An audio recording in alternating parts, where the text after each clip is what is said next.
Good morning, everybody. I'm Darrell Steinberg, President Pro Tem of the Senate. I'm very pleased to be joined by the Speaker of the Assembly, John Pérez, a number of my colleagues in the Senate, as well as a number of Assembly colleagues, and to especially call out Senators Mark DeSaulnier and Assembly members Mike Feuer for their very important work leading the Joint Senate Assembly Committee on Reform. We're also very happy to be joined by Bob Hertzberg, who is the head of California Forward, co-chair of California Forward, the foundation-funded effort to try and translate all of the ideas around reforming California's system of state and local government finance into real action.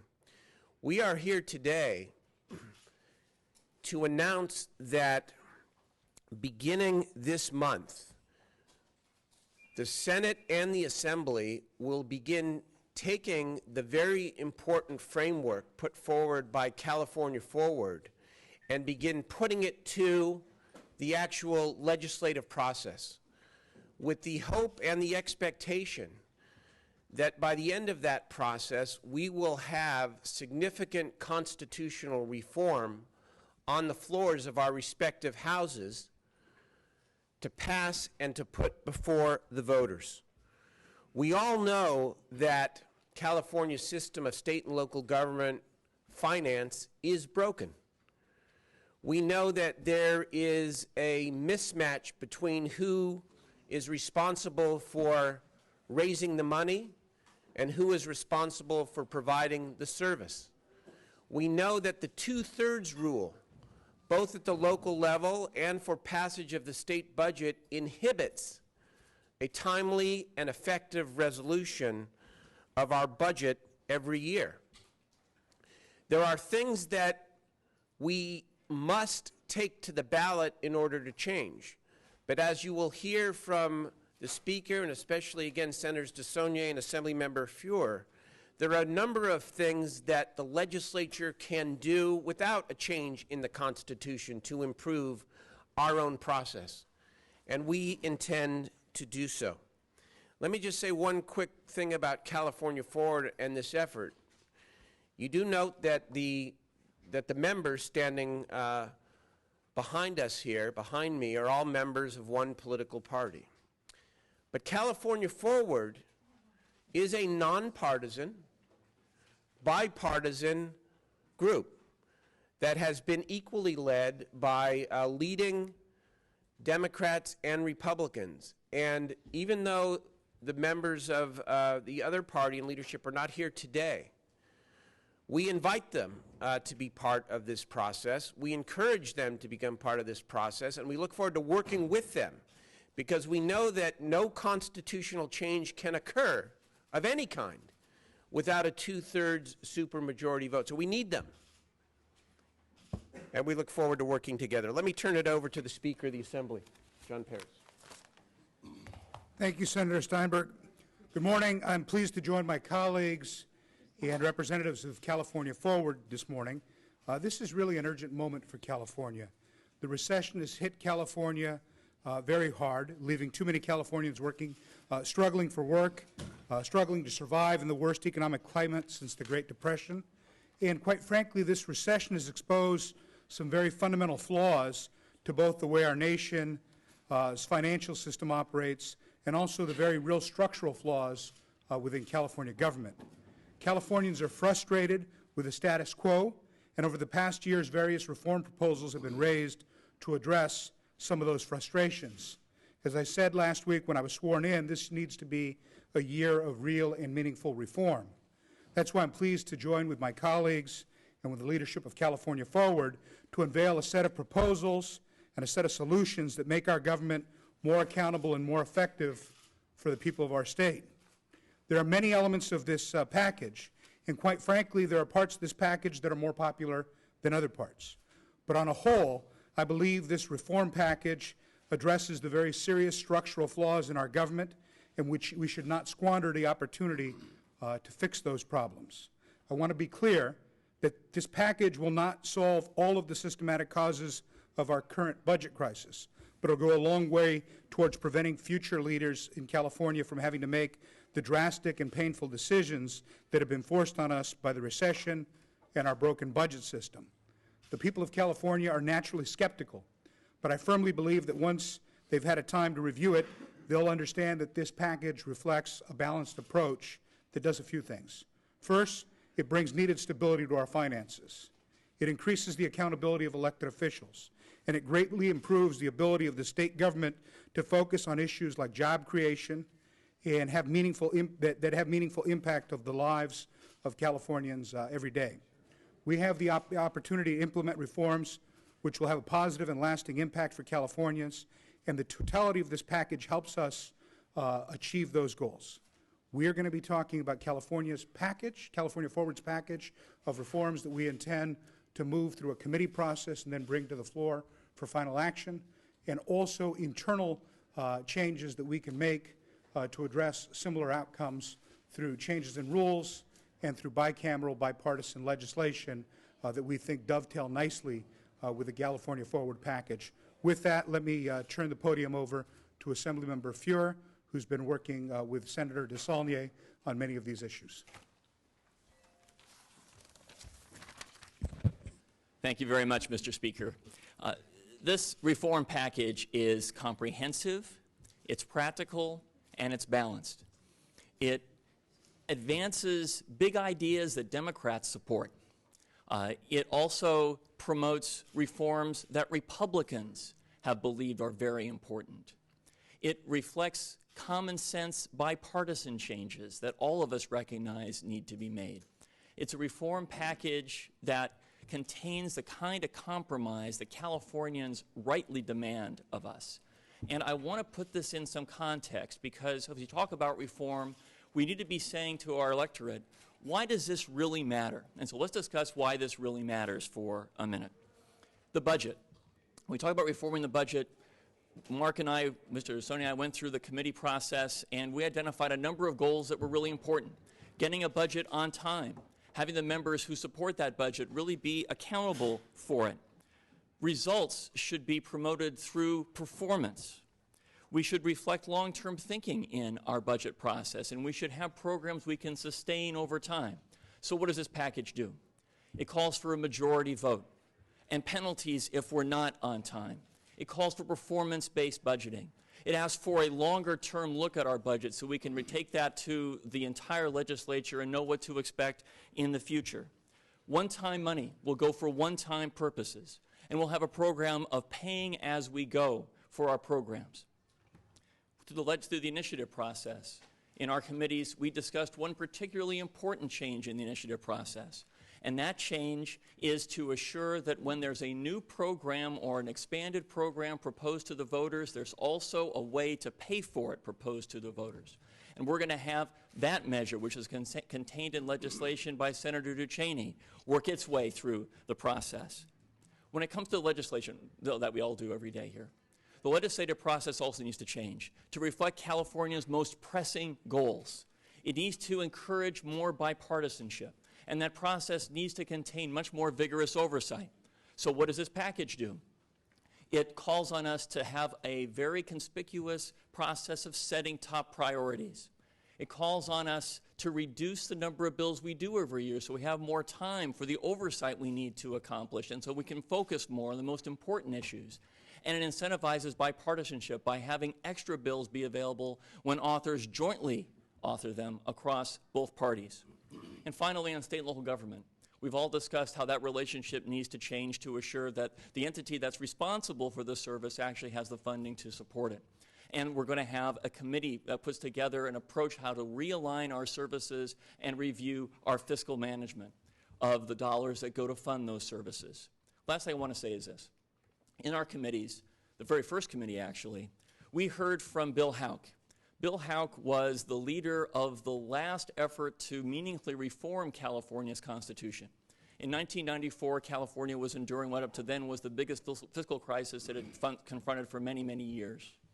And the legislature convened a commission to reform California's Constitution.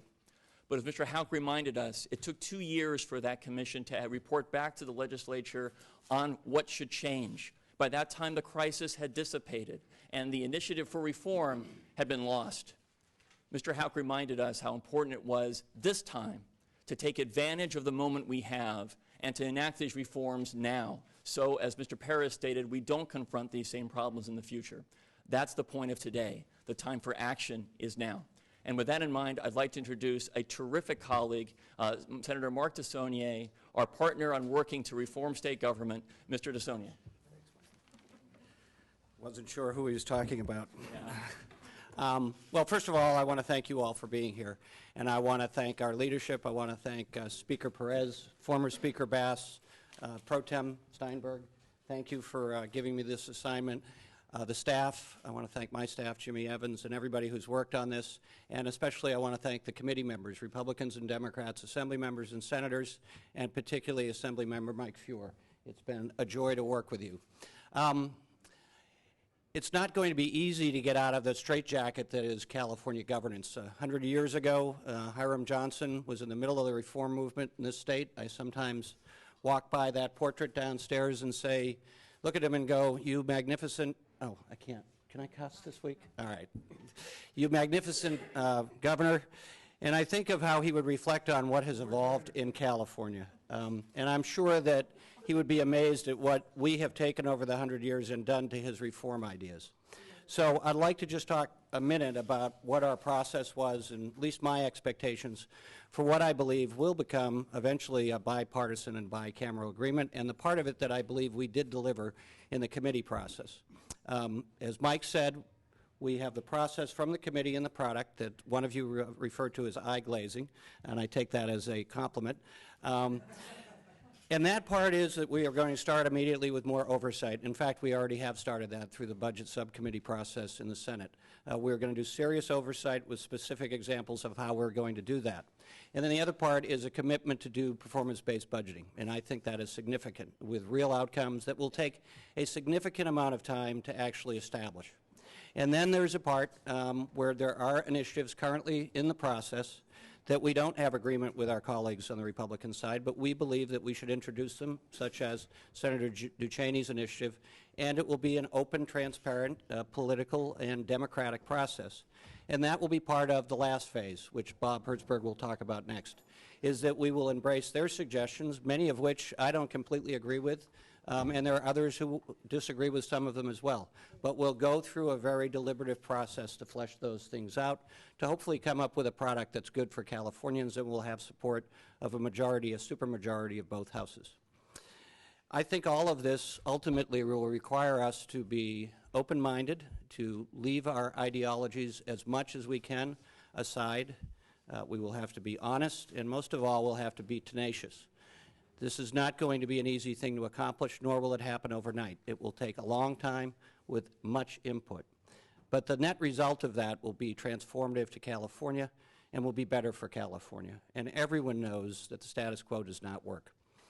I have a quote as I leave my office downstairs that says, from Teddy Roosevelt, do what you can with what you have where you are. And I think that summarizes what we were about to do.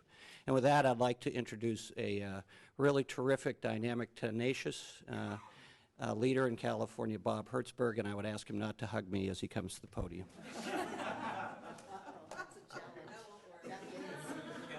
He's trembling. I didn't hug him as I came to the podium. I didn't move. I stood there. Thanks, Senator and Senator and Mr. Pro Tem and Speaker and the other members who have been involved in this process. Look, you all know, press corps has been here a long time, like George and Dan. These are serious and challenging times for California. And, you know, the California Forward exists as an organization because 5 of the leading foundations in the state recognize that our problems have become so severe that California's leadership is at risk across the country, risk across the globe. And so they pulled together a group of folks. Tom McKernan is the co-chair, who's a gracious and wonderful fellow. He would be here today, but he's in the process of working on some stuff that relates directly to creating jobs in California. Gene Voiland from Bakersfield would have been here, but he's in San Diego at the Chamber talking about California forward. And so what we did is we embarked upon a pretty difficult process, quite frankly, one that I was quite skeptical about as to whether or not we're just going to be another white paper group to write something or we're really going to have an impact. And so we looked at our executive directors, the former head of the Hoover Commission. We've got Fred Silva, who, for those who remember in the old days, was working for Bertie and was the executive director of the Constitutional Revision Commission that Assemblyman Fuhrer was talking about. And we've got on the payroll of 2 former directors of finance to really engage in a serious discussion of how do you fix the place. And we have our 2 initiatives that we came up with, which are now will be part of this package, which I think will be added to that Senator Ducheney's measure, which has to do with the PAYGO system for initiatives. We actually wanted to do that, but we made it, and we thought it was a fantastic idea, Senator, but we chose not to only because it's just too many initiatives. It's hard enough to raise the money as it is, and it would have been a 3rd initiative on top of term limits that we were talking about that's being carried by some folks, Business and Labor Coalition in other parts of the state. So in this plan, let me tell you, we sat around the table, and you're going to see as we go forward in the committee process, you know, there's a lot of things that both parties didn't like. I got arguments from both sides on a 50% plus 1 budget. A lot of Democrats said, why do we want to take all the cuts? Some other Democrats said, we don't like the 50% plus 1 because it should also include taxes at 50% plus 1. How are we supposed to lead and be held accountable when we can't do both sides of revenue and expenditures? On the Republican side, it had to do with issues of leverage and their ability to be relevant. There were arguments I heard. I spoke to more than 90 members and other staff members of both parties in both houses, and I got to tell you, man, one of the great I'm a real believer in the process and a believer in government, and I got invited by the Republican leadership to go to their retreat, and I told them, and I sat there, and I said, it's a great honor to be here, to articulate the ideas and see a very honest and honorable discussion about the process. And so now I think that it is a bold thing that the legislative leaders are taking an issue like this up. It's not sexy, it's not exciting, but it's critical to the future of California, and so there will be a discussion through I understand through your reform committee process, and as well as the subject matter committees to look at this. And at the end of the day, the question is, will the outcome be something that California Forward can support? That will be a decision ultimately by our board. The fact that the legislature took this, the leadership took this and said, we're going to consider this, because I know that both parties had, in both houses, had a lot of heartburn, so to speak, and certainly there's a provision that says if the budget's not on time, legislators don't get paid, which I can imagine was a bipartisan, bicameral heartburn in the process. So look, we're here. Unfortunately, you know, there's only one of us, but I represent this body and wear a different hat, although I worked in this room some years ago in a different capacity. It is a larger view in terms of California Forward. We are going to, in addition to help in every way possible, the legislature in this endeavor with every resource we can. We at California Forward are going to continue a very aggressive outreach program to bring the conversation to all 58 counties. We're going to be spending millions of dollars talking to folks all around California about these kinds of reforms, about the necessity to reform government in California so we can lead again, so we can do all the other kinds of substantive things on education and all the other reforms that are necessary beyond these kind of internal things of reform. So I thank you, Senator. Thank you. We spent a lot of time over the last number of months talking about this, and we appreciate the leadership from all of you.